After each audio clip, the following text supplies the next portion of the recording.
We like to say, oh, we're the greatest society ever. We got the greatest military ever. We're the biggest. They're the best. And we're not. I don't know how many high-speed train systems you have in China, but you don't have just one. The United States doesn't have any. If you're sitting in China and listening to what's being said in Washington, D.C., particularly during the last 4 years of the Biden administration, China is being presented as an enemy, an imperialist power, and the United States must stop it. And there's been even talk about going to war with China as soon as this year, 2025. And then when China reacts to that, we go, see, they're a threat.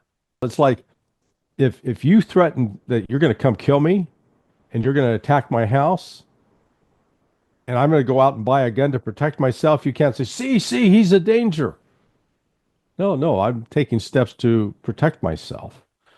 So what the United States didn't count on was how strong the relationship has become between Moscow and Beijing, between Russia and China. U.S. policy under Richard Nixon, when it was inaugurated in 1972, was designed to have that opening with China, but for the ulterior motive of splitting China away from Russia. We wanted to keep Russia and China separate. Now Joe Biden, through his crazy policies, have brought China and Russia together. And it's a political alliance, it's an economic alliance, it's a military alliance. It's transformative. And there's still many in the United States that believe that this is not going to last, that this is a bad relationship, and that's just crazy. I think they do not understand it in terms of how I think both Russia and China have had that moment of awakening where prior to February of 2002 or 2022, I think leaders in both China and Russia may have believed that there was a way to negotiate with or to find an accommodation with the United States. I think they now realize that the United States is a threat, a bona fide threat, because the United States keeps talking about China and Russia as imperial powers, but it is the United States that has military bases around the world, not the Chinese, not the Russians. It's the United States that has been involved with invading other countries that don't represent any kind of direct threat to the United States, and then justifying it as a pursued promotion of freedom and democracy. We're the imperialist power, and we refuse to acknowledge it. Instead, we project and pretend that it's the Chinese and the Russians. China's got the greatest industrial capability in the world. That wasn't the case 50 years ago. China may lack sometimes in critical resources, oil and gas in particular. Oh, who has that? Oh, that's Russia. So all of a sudden, there's Russia and China find a way that they, as neighbors, that they can live together, and it's a mutually rewarding relationship. Each benefits from it.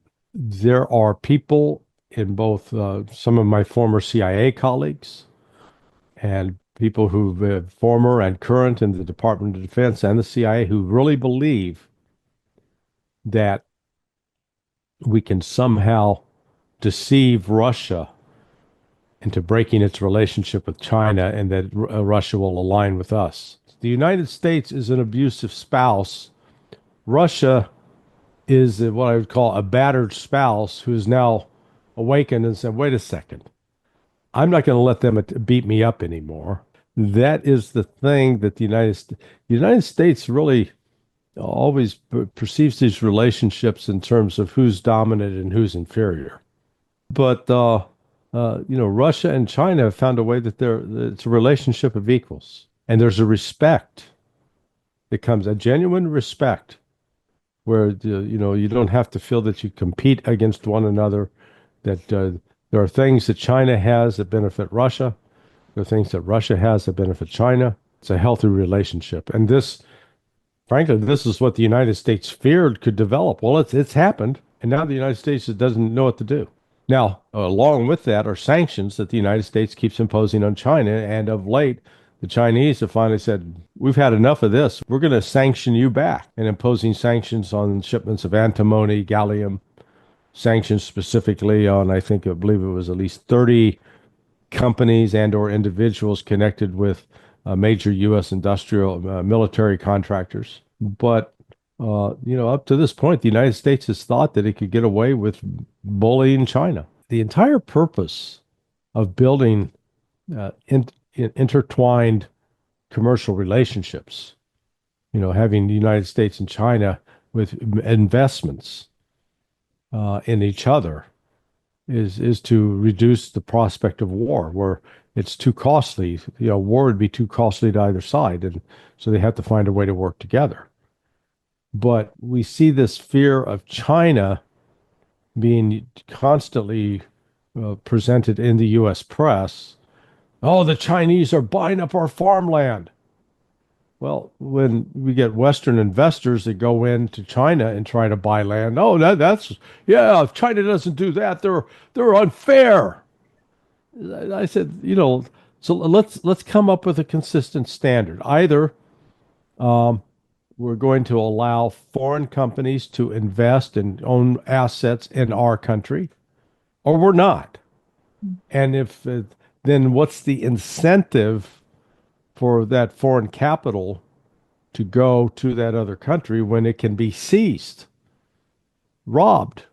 It's one of those things that, we're going to have to figure out if we're going to be all American or if we're going to have trade with China. The Chinese have a better understanding of themselves and their history. They recognize that China is an ancient society. It's gone through different political formulations and different area groups controlling, etc. That is a cultural reality for the Chinese people. The Americans, so people like me, whose ancestors fought in the American Revolution, we can say, yeah, buddy, 400 years. That's nothing like 5,000 years. So Americans, by and large, have no historical depth and tie, and nothing really to point to. We like to say, oh, we're the greatest society ever. We got the greatest military ever. We're the biggest. They're the best. And we're not. And see, that's why I say this. There's such a disconnect between we were. At one stage, we were. We are no longer. And instead of gracefully admitting that we have been passed by, I mean, some of the, I don't know how many high-speed train systems you have in China, but you don't have just one. The United States doesn't have any.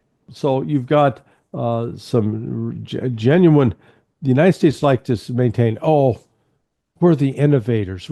We do all the innovation. And yet when you go back into our history of who invented which technologies, they're always invented by people that came from other friggin' countries. Nikola Tesla, Italian. Werner von Braun with the rockets and going to the moon, German. The number of China is often criticized here in America as, they're copycats. They're only good at copying what we do. They can't create on their own, which, again, I say is just, it's an arrogance. It's a form of racism. Instead of recognizing, you know what? A society, a culture, a people that have endured for over 5,000 years, maybe they're worth listening to and paying attention to and finding a way to get along. China is not trying to invade the state of Washington or Oregon or California. It's not launching flotillas of naval ships loaded with Chinese soldiers that want to storm the beaches. If we can find a way where we don't have to live in this zero-sum game law of the jungle, and I think that's one of the things that we're seeing now being demonstrated by the relationship between Russia and China, how Vladimir Putin and Xi Jinping treat each other, the kind of mutual respect that's exhibited, and it's not a false respect; it's a genuine respect. That I take that as providing hope for the future. 偷偷告诉大家，我最近发现了新法宝 Royal Face 逆时奇迹系列，它有活肤露、全效精华，还有精华霜。尤其我皮肤比较偏干，所以我非常的注重保湿。保湿做得好，肌肤自然烹饪。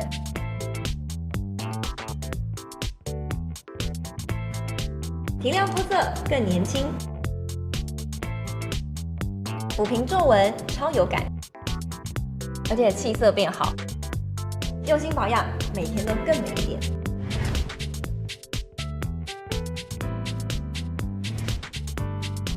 美吧。